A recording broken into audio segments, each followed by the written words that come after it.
Friends good morning, তোমরা কেমন আছো? আমি তো এই আছি মোটামুটি। এখন বাজে সকাল 8:30, ছেলে স্কুল চলে গেল। এই বাবা কেমন ঘোলা ঘোলা আসছে, তারা এদিকে ঘুরি।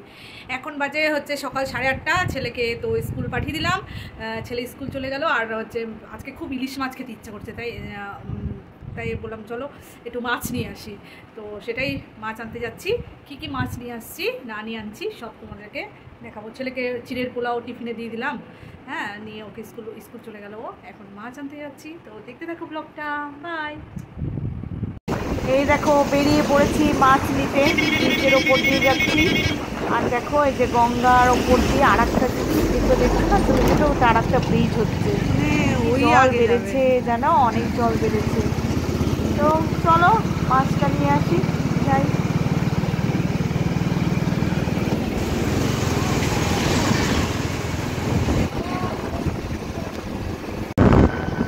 এরপরে ব্রিজ পার করে চলে আসলাম ক্যানেলের ধার দিয়ে এবার যাচ্ছি মার্কেটটা একটু দূর আছে। সেই ক্যানেলের ধার ধরে কি ক্যানেলেও জল বেড়েছে। হ্যাঁ, গিয়ে মাছের বাজারে দেখি ইলিশ মাছ পাই কিনা, এত কষ্ট করে যাচ্ছি।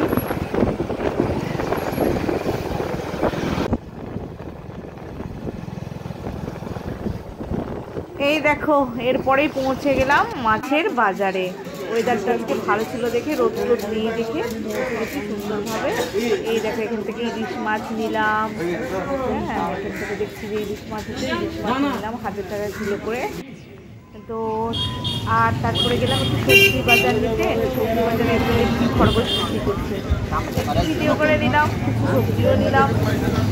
চলো বাড়ি গিয়ে তোমাদের দেখাচ্ছি নিয়েছি। এই দেখো কি মাছ নিলাম। ইলিশ মাছ নিয়েছি, রুই মাছ নিয়েছি অল্প করে, যেহেতু থাকবো না রুই মাছ নিয়েছি, আর অল্প করে চিংড়ি মাছ নিয়েছি। তো এই হচ্ছে আজকে আর সবজি বাজার, তোমাদেরকে দেখালাম না।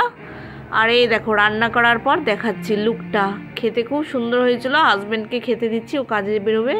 অল্প একটু কাঁচা কলা ওকে একটা ভেজে দিলাম, আর পাঁপড় আর ইলিশ মাছ আর পোস্ত দিয়ে একদম মাখা মাখা ঝোল।